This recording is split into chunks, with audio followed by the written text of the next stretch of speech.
Hello, and welcome to HowDoWeHuman, the podcast where we overanalyze all the weird and uncomfortable micro moments in life. I'm Evan. And I'm Chris. Today we're going to be talking about the confusing process of making friends, but first, Chris, how are you doing?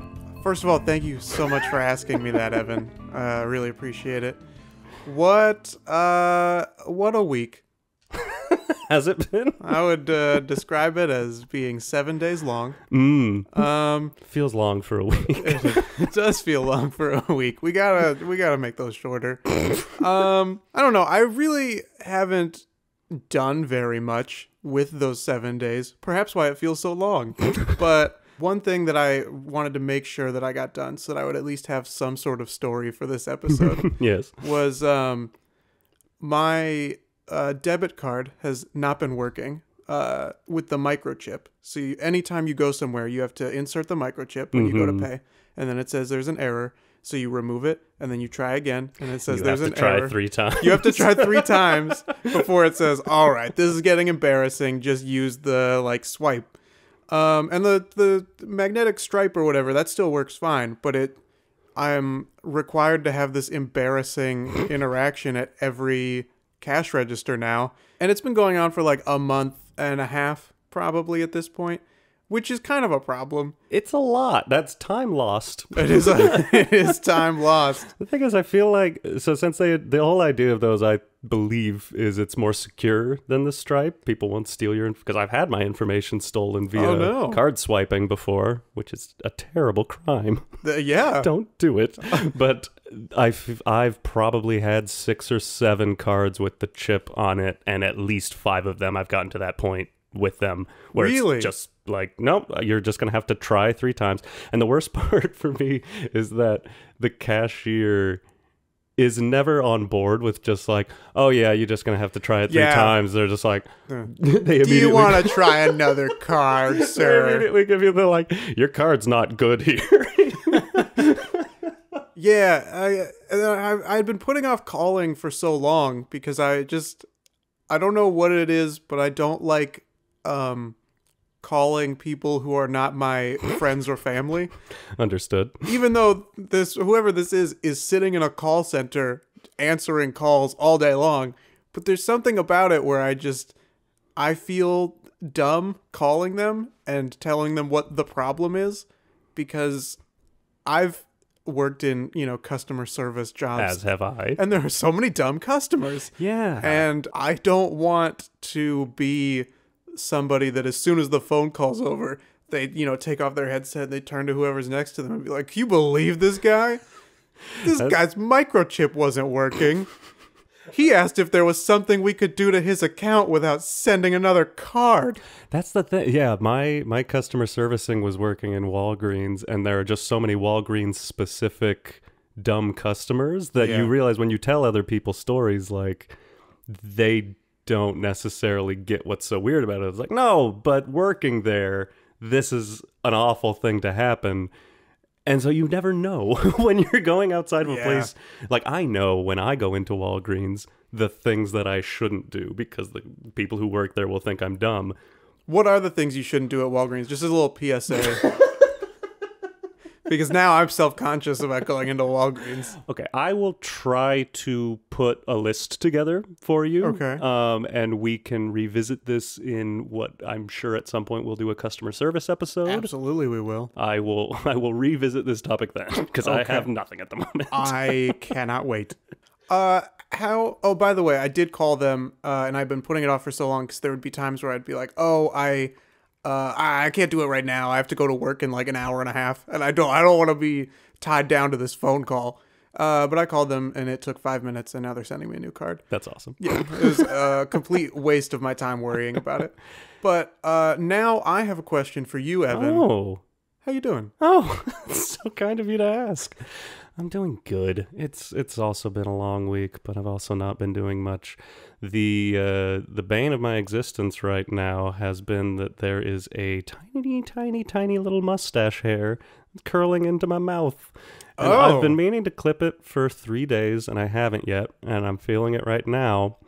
And I've been playing with it with my tongue, hoping to push it away, and it's not working, and I get very self-conscious. about people having to watch me go through this. Yeah, well, I'm sorry to hear that. So it's curling downward into the mouth, like I'll get tiny little lip hair. It's grosser when you call it a lip hair. It I is guess it's my grosser. mustache. And it'll be too small to be straight, and so it just curls immediately back into my lip, and it tickles all day. Oh, I am someone with several lip hairs of my own, but I've never had that experience. Oh, you must. Yeah, am I missing out? Yes, you're missing out on a lot of feeling self-conscious. I have mustache hairs that will curl upwards into my nose, but never going down. Well, that's us polar opposites. Yes. I think when people listen to us and or see us, they think, wow, these guys are polar opposites. Their voices are not in the same timbre at all. No. Nor are their thoughts and feelings. They sound quite different and have many different opinions. Well, sounds like we both got problems. Yeah. You solved yours. I can solve mine with a pair of scissors. I just haven't yet. Yeah, both very, very manageable problems that neither of us felt a real rush to solve. That's valid. Do we complain too much? Yes. Is there a subconscious thing where something goes wrong and instead of fixing it, we spend a whole week complaining about it for attention? I had never had it put into words, but the answer is yes. Ah, good. Glad we're both on the same page. Another thing that happened to me recently, and this feels like a weird story to tell because I don't know if maybe I did a jerky thing. Oh, I'll be the judge. You can be the judge, jury. And I will certainly be the executioner. I hoped. That is non-negotiable. So I was walking to work the other day. I had parked a little ways away.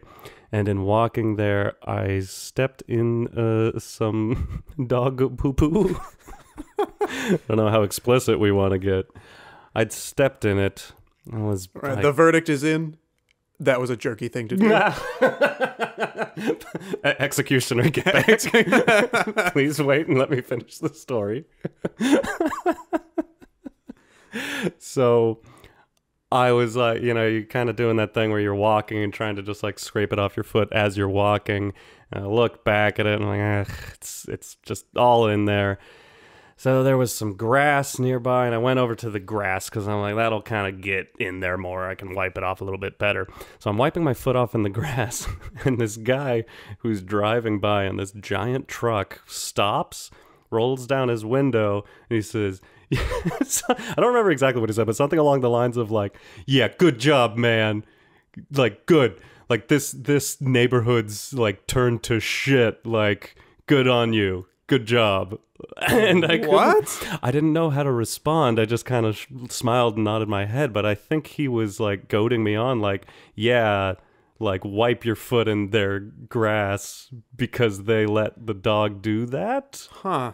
I don't know. How do you respond to something like that where you don't understand what someone is yelling at you? How would I do it? I would probably just, smile and nod uncomfortably, but not contribute any other sentences until they just went away. But that's such a weird thing for that guy to have said in the first place. Like, I thought he was maybe like going to be sarcastic and be like, oh, good job, yeah, smear it all over the neighborhood. But It seems like he's celebrating what you're doing. He was pro my activities. Yeah. And I don't know why. Yeah, I can't imagine why anyone would be pro that activity.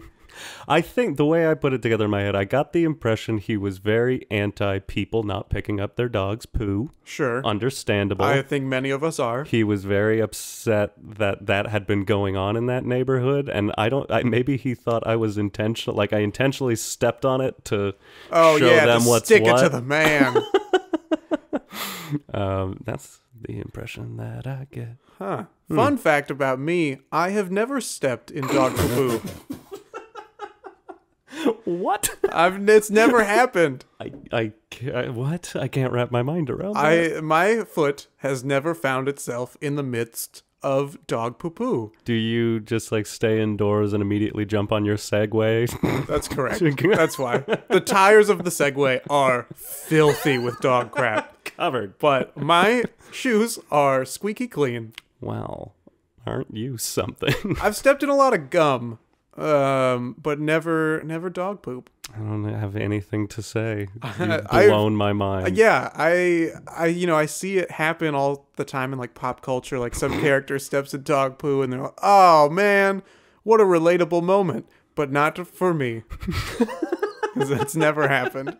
Like if that was gum, then I would totally understand this character. But because it's not, I don't get it. Just immediately takes you out of a movie. It immediately takes me out. What is this garbage writing? Yeah, what is this pretentious character? Think they're better than me? They don't. Okay, well, that's our recent events. Yeah. And how eventful were they? I stepped in poo and Chris never has. Yeah. Let's move into the main topic. Let's do it. We're going to be talking about making friends, making new friends. I find it a weird process. Yeah, I find it to be very difficult post like graduation, because in school you're set up to fail in the sense of like, oh wow, it's so easy to make friends. But then you get into the real world and you're not forced to do like group projects or things like that, so you don't. A part of me feels like, because you and I are both transplants to this fine city we're living in. Yes. Los Angeles, California. Yeah. Pew, pew, pew. Is it... Because I have a lot of friends back home. I made those high school friends, but then I moved away from my high school friends. Is it when you move to a new place, all the people that were already here still have those friends here, and they don't want anything to do with us? Oh, that's a good question. It's a theory I'm throwing out there. And I have caught it and am now inspecting it. That's a good question, because you hear that there are like so many transplants to this city, but it seems like so many people have so many friends. So the question becomes, are there just so many other lonely people like us that we don't recognize them in the goings on?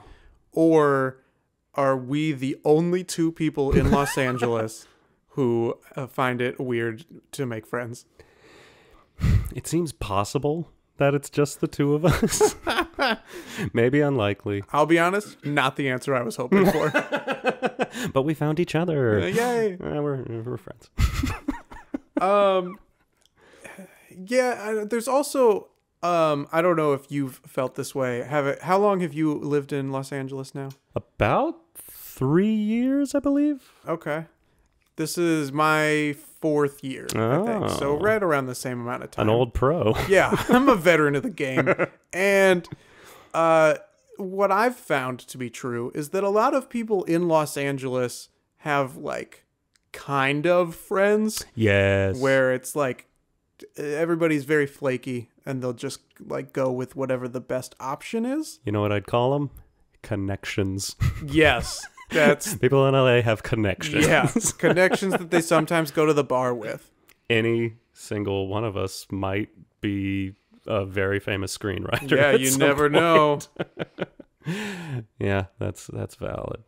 I'm gonna tell a story about a friendship of mine. Then I'm curious if you relate to this feeling. Right. I will be the judge, jury, and certainly the executioner. I'm not going to make it through this podcast. So I'm going to tell, I feel weird talking about people, but I'm going to tell a story about my friend Lee and how he and I became friends. So I used to work at a horse racing track back in Auburn, Washington. And I worked in... Were you one of the horses? Yeah. I was the back half. Lee was the front half? Yeah. Have you ever experienced anything like that?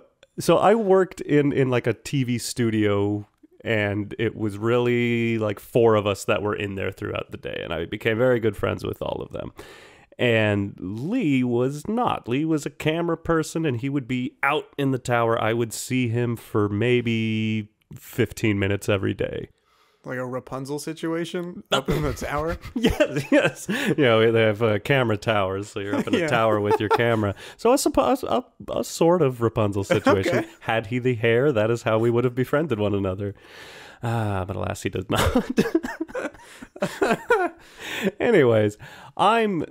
Just the main point of this story is for me to say that I am not the person to put out effort into making a friendship happen.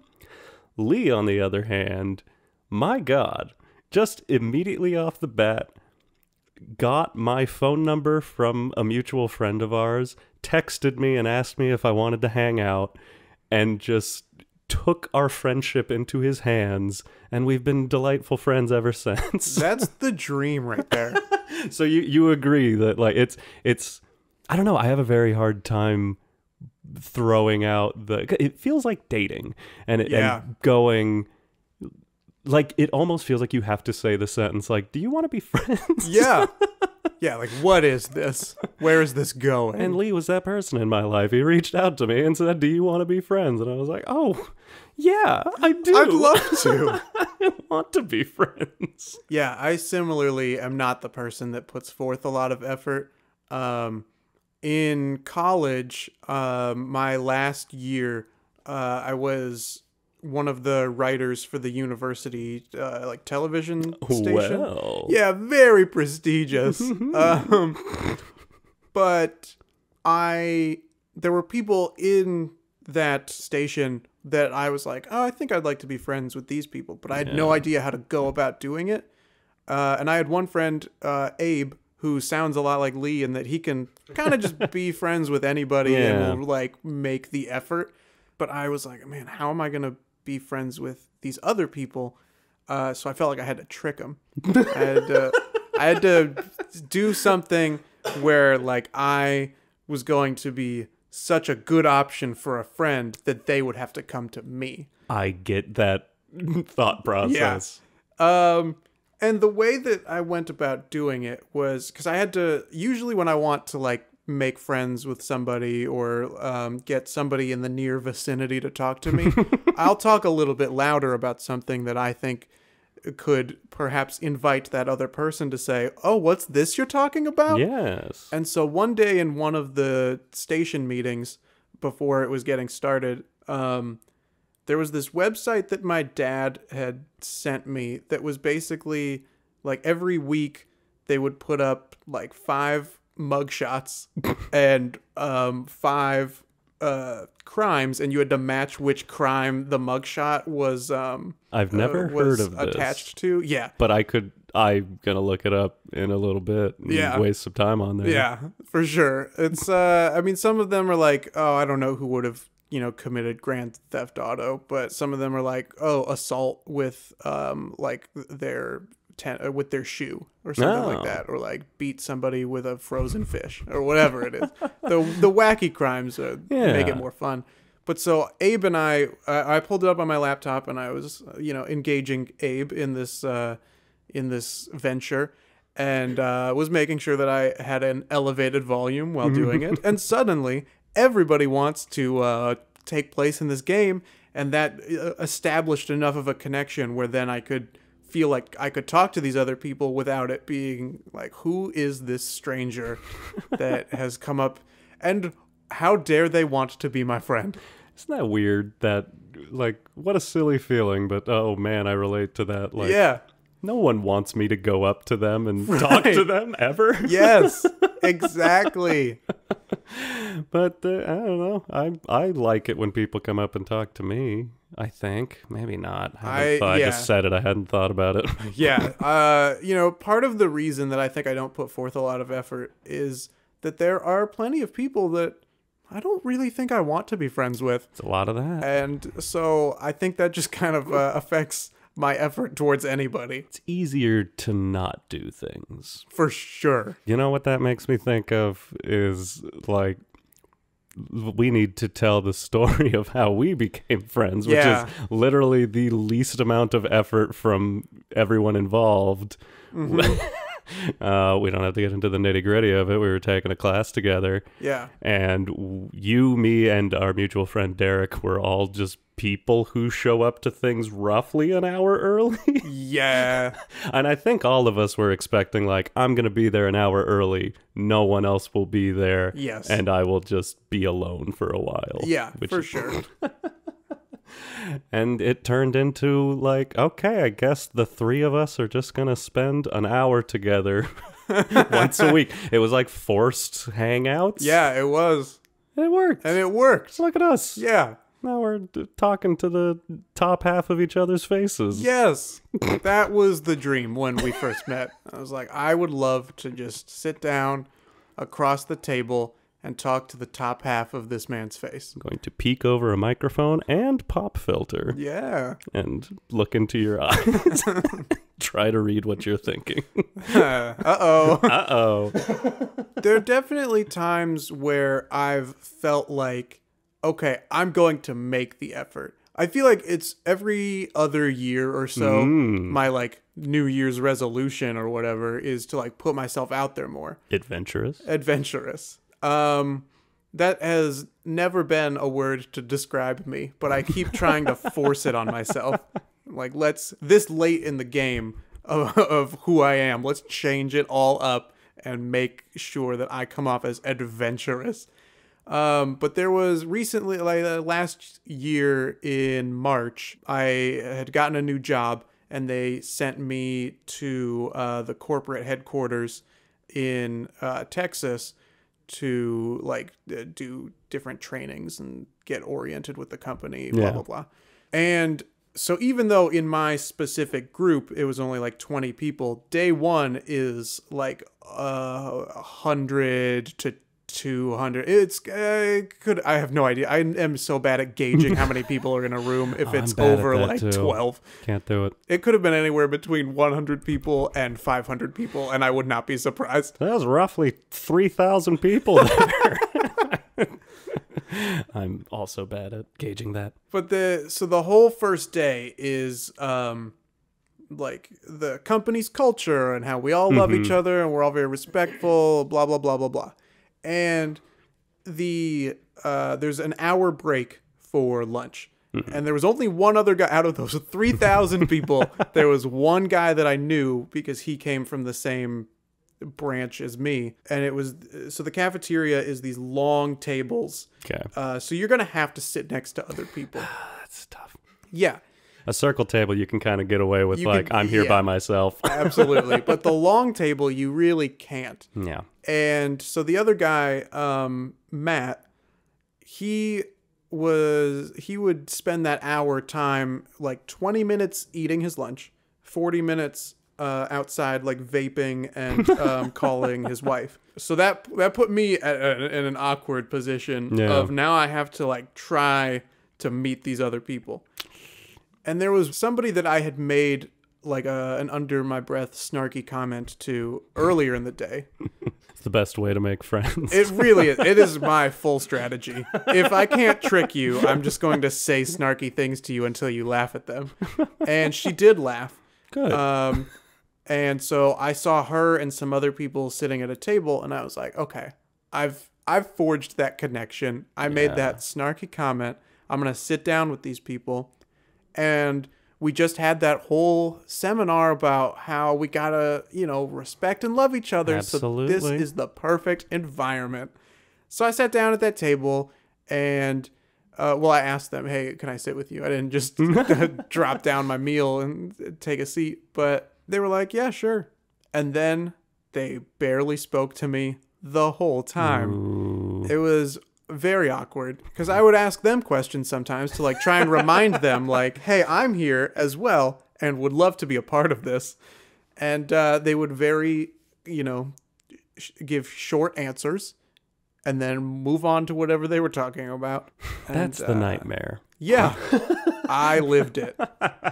I'm so sorry. That's exactly what runs through a person's head when you're afraid of going out and making friends. Is like, what if I sit down at a table and try to talk to people and they don't want to talk to me? Yeah. I'm sorry you had to deal with that. Was there any like follow up, or like how did the meal end? Did everyone just stand up and leave? Yeah, they started to trickle away about I'll say 40 minutes in. So there were like still 20 minutes of lunchtime where I now just have to figure out something to do. So that, I mean, it didn't there's no follow up really. All right. I remember one guy at that table had just the worst teeth I have ever seen. Like when people talk about George Washington having wooden teeth, Yeah. it looked like this guy had wooden teeth. I hope he That was did. I mean, I guess I hope he did too, as opposed to the alternative of this guy's teeth were nasty. Oh man. What is the preferred? Would you rather have wooden Would I teeth? rather have horrible teeth or would I rather have wooden wooden teeth? dentures? Wooden dentures would be maybe harder to explain. That yeah, certainly harder to explain, but once you've explained it, I feel like everyone just accepts that that's the reality. But if you have those terribly colored teeth, then sure, you could be like, well, I don't know, it's just my teeth. Yeah. Everybody's still like, that guy's gross. But if you have the wooden dentures, it's like, that guy's sad. Yeah. So would you rather be sad or gross? Those are your options, really. Sad or gross? If I'm gross, I can just stay inside and be happy by myself, because the only sadness is coming from other people's judgment. Oh. Judgmental, looking at me in my gross face. Okay. So Wow, I would okay. have gross teeth and never leave the apartment. And All right. watch Netflix all day. Well, that's dangerously close to how I live my life now. Oh, there was another time in middle school where, you know how there's always like that kid who sits alone and clearly doesn't have any friends? Yes. There was one day, it was probably after like the school played those like Foundation for a Better Life. Everybody be nice to each other and look how happy everyone is. Yeah. And so I thought, you know what? One day I decided, you know what? I'm going to go sit with that kid who sits alone. Hell yeah. I'm going to change his life. What a good man. Yeah, that's me. So I take my lunch and I stroll down the cafeteria. All the heads turn in slow motion. Oh, no. What is he doing? And I take a seat across from, I can't remember his name. I feel like it was Steve Garrison, I think. Carell. Steve, yeah, it was Steve Carell. My God. And no one wanted to sit with him. Oh, what a dream. So I sit across from this guy, and we make small talk, and it's a little awkward, as it would naturally be. Yeah. And I was the type of cool kid with the Scooby-Doo fruit snacks. The coolest kid. The coolest kid. Yeah, top of the food chain in high school, or in middle school, is the kid with the Scooby-Doo fruit snacks. Very good. And at some point, I have laid them out on the table. Like a business transaction. I've just put them there to like assert my dominance. You had your own like a leather Scooby-Doo fruit snacks pouch. That Yeah, you yeah, it's a tiny fruit snacks shaped briefcase, and I set it down and I popped it open. And at some point, he just reaches across the table, takes them, and then I'm too slow. I don't know what's happening, so I go to reach for them, and he places them down below underneath his genitals. Oh, no. And says, these are mine unless you're going to try and get them back.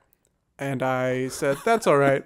And I packed my lunch back up and walked back to my regular table. Wow. A mission failed. I think the takeaway there is there's no way to tell the people that don't have friends for no reason and that are sad and who don't have friends because they put Because fruit of a snacks under their specific reason. testicles and Yeah. say, Steve Carell. Yeah. Never watch The Office the same again. I don't even know what to say about that. Yeah. What an odd situation. Yeah, it was very strange. Okay, so here's my question, and I feel like I know the answer. Have you ever made a friend that you didn't work with or go to school with, or that just in general? Have you ever made a friend you weren't already around? Yes. Well, I'm guessing that wasn't the answer That was not the were answer I was expecting. Yeah, my current roommate, I met through mutual friends. And now he and I are pretty good friends. Are you, are you better friends with him than your mutual friends now? Yes. My mutual friends has since moved away from Los Angeles, California. And so that certainly made it easier to be closer to my roommate. Well, and you do have to choose when that happens, so... Mm-hmm. You made the right choice. Yes.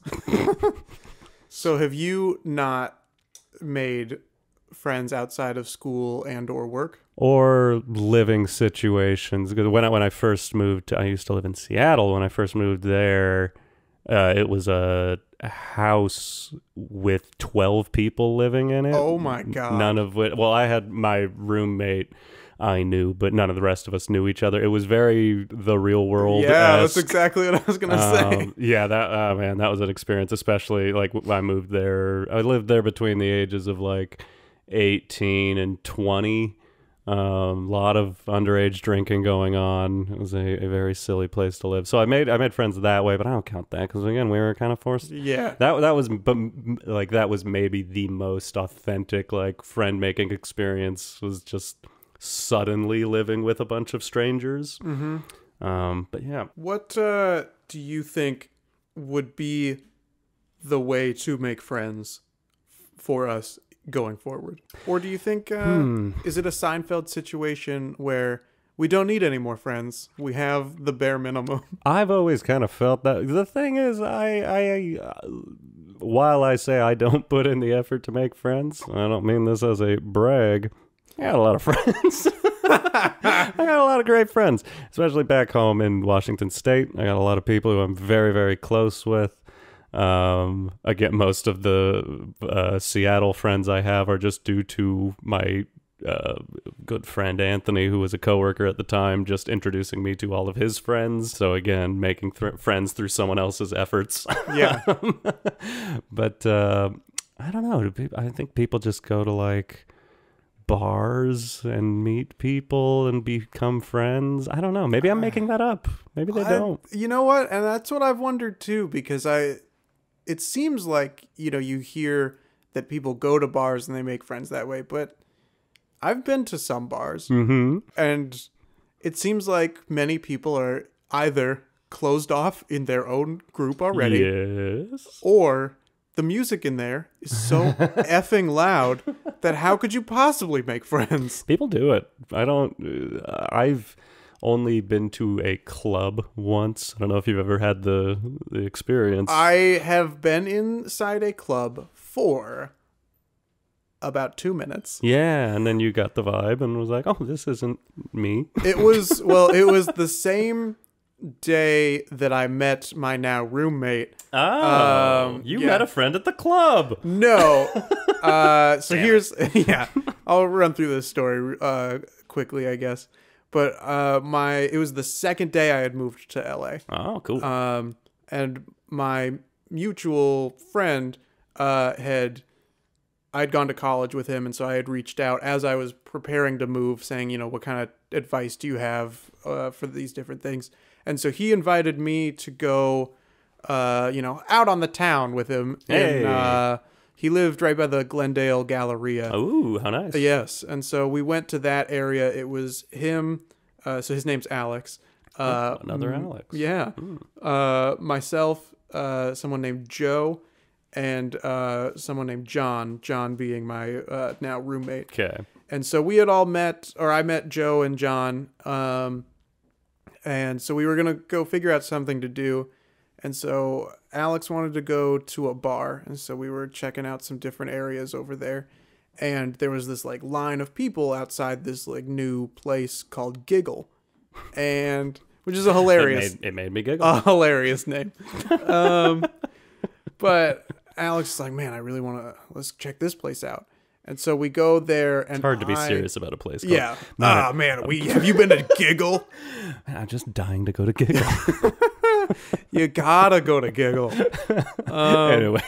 Anyways, so we go, and the bouncer outside he looks at me because I had shorts on, and he was like, "No, you maniac, you insane person, who let you out of the asylum with these shorts?" This bouncer sounds hilarious.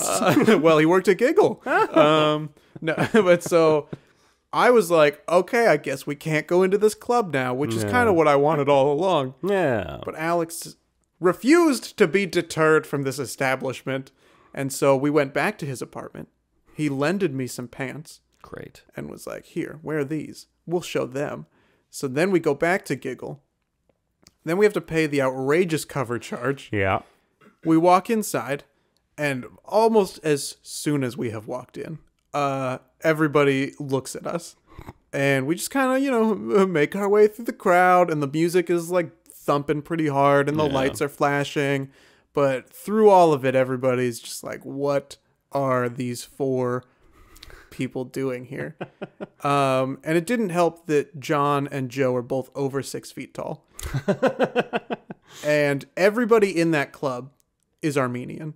Oh. And so all of them, it's like packed wall to wall. And so all of them are like, what are these four white people doing in here? Not dancing, I presume. No.